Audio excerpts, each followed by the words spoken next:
Merry Christmas, you beautiful nerds. I don't know why I said that like a ghost, but whatever. So I made an adult Christmas movie list a little while back, and I figured this would be a good time to make a list for people who want to watch a movie with grandma and whatever dumb kid is hanging around. I love kids, but it's true, they're dumb. Have you ever asked a 4-year-old for directions? Fucking useless. In all seriousness, there are a lot of family-friendly Christmas movies that I thoroughly enjoy, and I wanted to share my faves with you. Now, this list won't include stuff like Rudolph or Frosty, because those are like 45 minutes long each.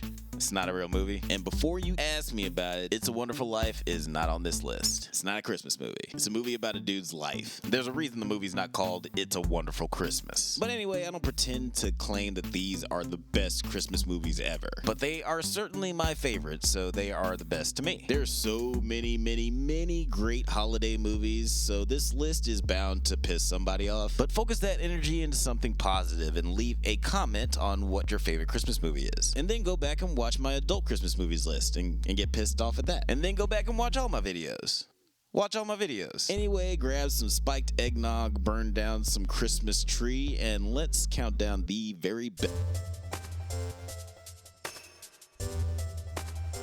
Number 10, A Christmas Story. The film was actually based on Gene Shepard's book, In God We Trust, All Others Pay Cash, which is a collection of semi-autobiographical short stories that he wrote for Playboy magazine in the 60s. From the perspective of a grown man reflecting on his childhood, Ralphie chronicles the ups and downs of a particularly memorable winter with his eccentric dad, loving but stern mom, and whiny little brother. I mean, what can I say about A Christmas Story that hasn't been said a billion trillion times? Though this movie came out in 1982, it has stood the test of time and is at the tip of everyone's tongue come Christmas time. Partially because it has so many memorable moments, and partially because there's a month-long marathon on like 4 different TV stations around this time. The leg lamp, the frozen tongue on a pole, the creepy Santa, the BB gun, the dogs eating the turkey, that racist scene at the Chinese restaurant. Take the whole with power of glory.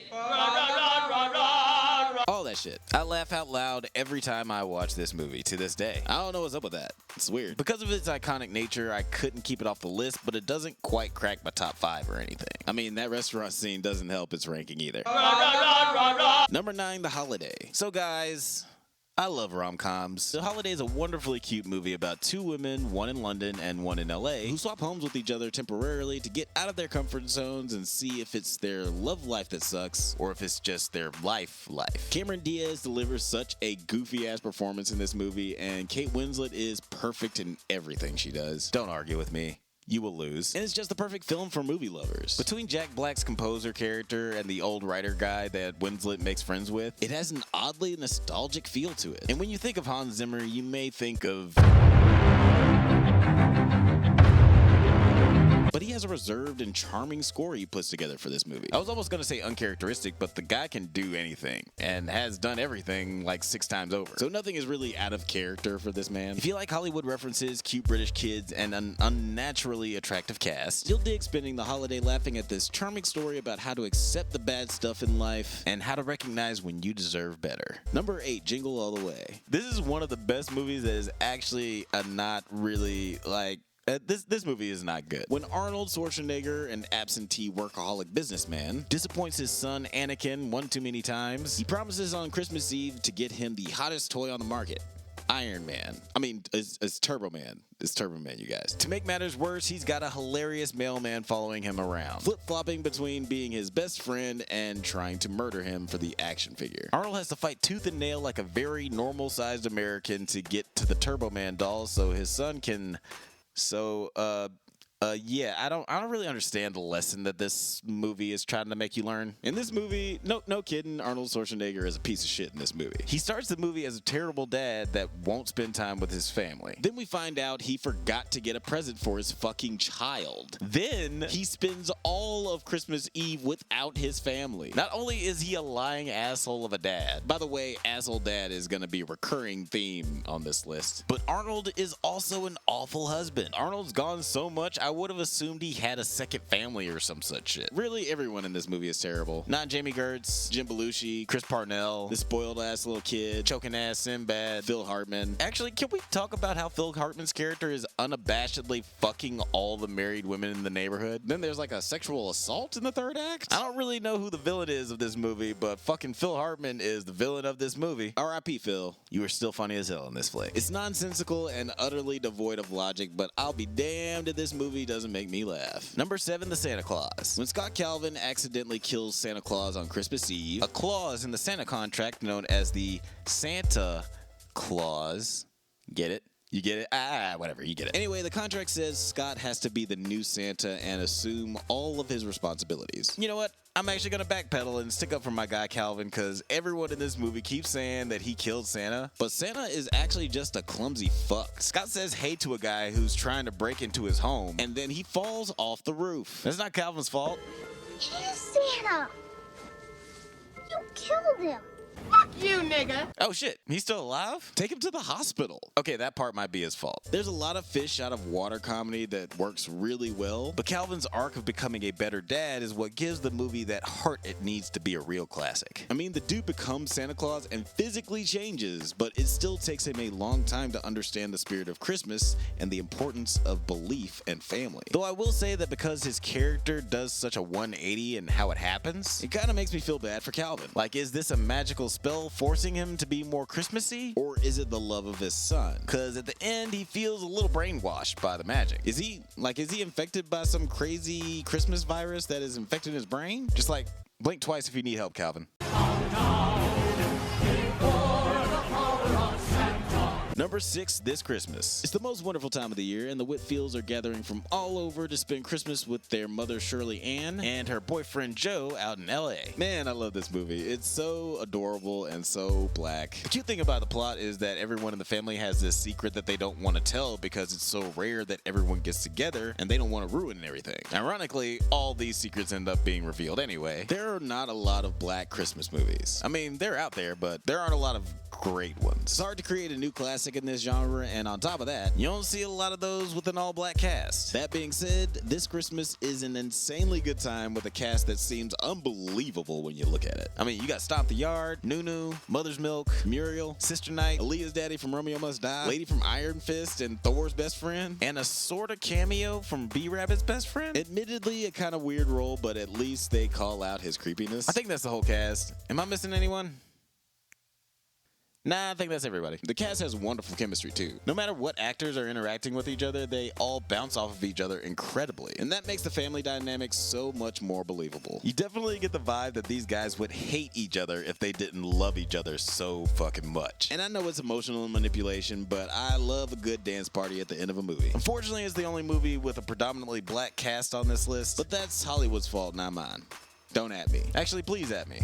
I don't have I need more subscribers. Number 5, Nightmare Before Christmas. Most people, including myself for a long time, considered this a Tim Burton film. Kind of how everyone considers Spider-Verse a Lord Miller flick, even though that was actually directed by completely different people. And similarly with this film, though Burton produced it, and it was based on a short story he wrote, this was actually the directorial debut of director Henry Selick. And what an ambitious debut it is. Taking over 3 years to make this gothic stop-motion animated classic follows Jack Skellington, a creature who lives in a world where every day is Halloween. You'd think he'd fit right in, but Jack feels like something is missing from his life. One day while wandering in the woods, he finds a group of marked trees. Side note, what the fuck is going on with these trees? And is that a 4th of July tree? Is it weird that I'm most afraid to go into that one? It, no lie, probably looks exactly like this inside. We're out here doing Marquette shit, getting wasted. Beep, beep, beep, beep, back it up, you know what I'm saying? Anyway, after Jack finds these trippy-ass trees, he decides to go into the Christmas tree.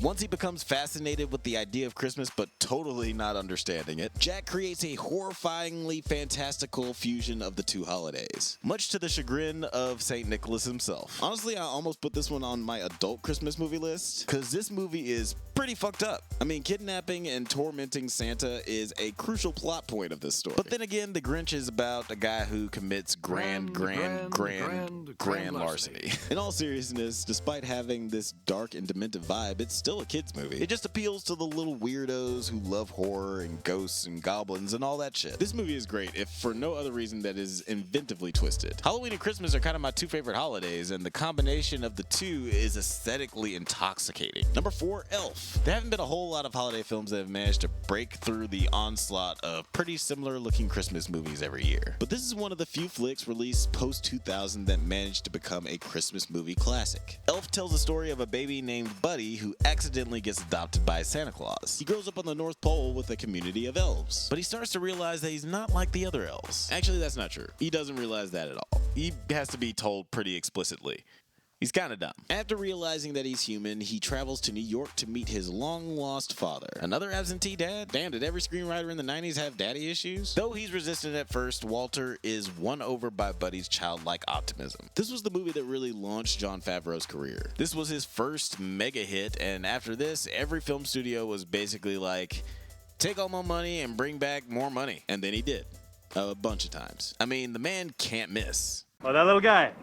I wouldn't worry about that little guy. Faz may be one of the most versatile filmmakers today. He doesn't get a lot of credit for that because he makes big, hulking Star Wars shit now. But the fact that he can make a movie like Chef or Swingers or Elf is a testament to the vast skills that this guy has. Number 3, Klaus. Long ago, a spoiled rich kid named Jasper, who is serving serious Cusco vibes, is very much enjoying skirting responsibility, not taking his training at the Postal Academy seriously, and generally relishing the lap of luxury. But one day, his dad gets fed up with his selfish attitude and ships him away to a snowy little town up north and tasks him with setting up a functional post office. Seems easy enough, right? Who doesn't need to send mail? Oh, maybe an entire town full of hateful little jerks. You see, this town is wrapped up in a very hostile Hatfields and McCoys type rivalry that has consumed the lives of everyone. Like, they wake up pranking each other and then they go to sleep screaming at each other. It's kind of, no lie, it's pretty hysterical and kind of stressful. The way all these characters' story arcs come together and resolve at the end should be taught in screenplay textbooks. It's a remarkably clean and satisfying ending. I was definitely feeling the feels during,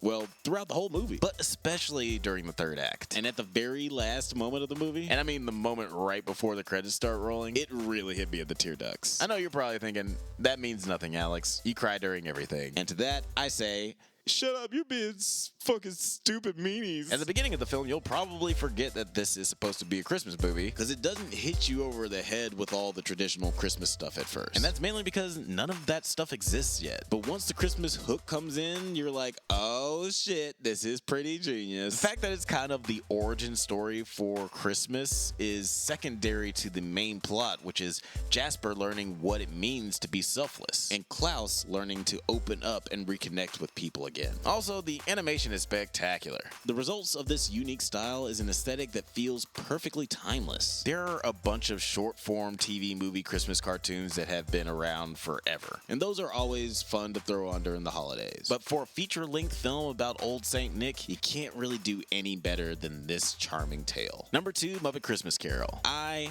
fucking love the Muppets. I'm a sucker for a good puppet bit, and the Muppets specifically have a jokey, old-timey vaudevillian style that still somehow hits me right here. I'm pointing at my funny bone. I love Muppets Take Manhattan, Muppet Treasure Island, that Jason Segel Muppet movie that was surprisingly incredible. I even love the Muppet Show that they had on NBC that was criminally underwatched. America, you fucked up on getting that one canceled. Like, what were you watching instead of this? Everything okay there, buddy? Yeah, I just had a bad experience with a sprig of mistletoe. Oh, I got into some of that last year and ended up spending Christmas in urgent care. I know dogs aren't supposed to eat it, but it's berries and leaves and just so delicious. You got any on you? And though Muppet Treasure Island is probably my favorite, A Muppet Christmas Carol is still very close to the top of my Christmas movie list. It's funny, obviously, but it also has a unique form of storytelling. Gonzo acting as a fourth wall breaking narrator works perfectly for his character too. Him and Rizzo are, no lie, in my top 5 favorite comedy duos. Wait, do I have a top 5 favorite comedy duos? Let's see. Abbott and Costello, Wilder and Pryor, Lemon and Matthau, Keenan and Kel, and yeah. Michael Caine is also acting his goddamn ass off in this movie. It's like the dude didn't do any cute kids movie shit at all. He was going for it as if he were in a Ken Loach picture, and the film is way better for it. A Christmas Carol was first written in 1843 and has been adapted and parodied a zillion times over in TV shows, movies, and children's plays that you don't want to be at. This film is clever, charming, and even the scenes that kind of dragged when I was a kid feel more heartfelt and sincere now that I'm an adult. Except the scene with the upsetting baby ghost. That child is the thing of nightmares. It damn near made the top of my list. There's not many Xmas flicks that I'll throw on before this, but there's one Christmas movie that checks every box for me and in my opinion is the absolute quintessential perfect holiday film.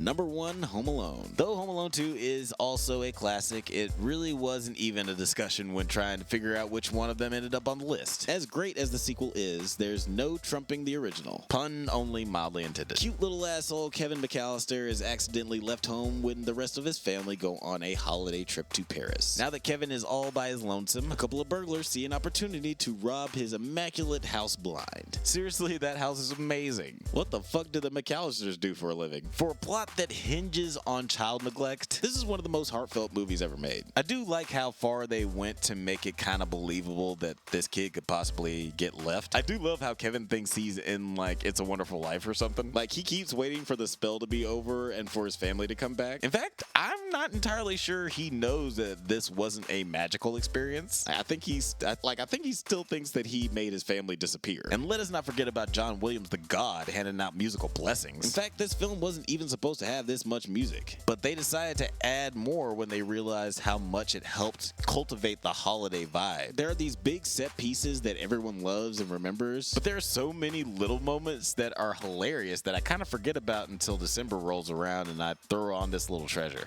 Are you here all by yourself? Ma'am, I'm 8 years old. You think I'd be here alone? I don't think so. Where do you live? I can't tell you that, Why not? because you're a stranger. Ha!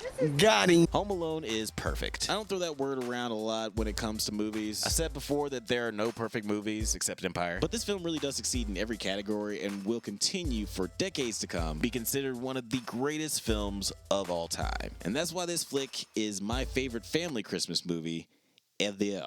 Okay, that's it for this list. Thanks so much for watching, and don't forget to subscribe so you can get updates when we drop our next video or a new episode of the pod, or whenever there's something new. And don't forget to watch my favorite adult Christmas movies list so you can get some more ideas about what to watch during the holidays. But until next time, stay safe, my little turbo men, and may the force be with you.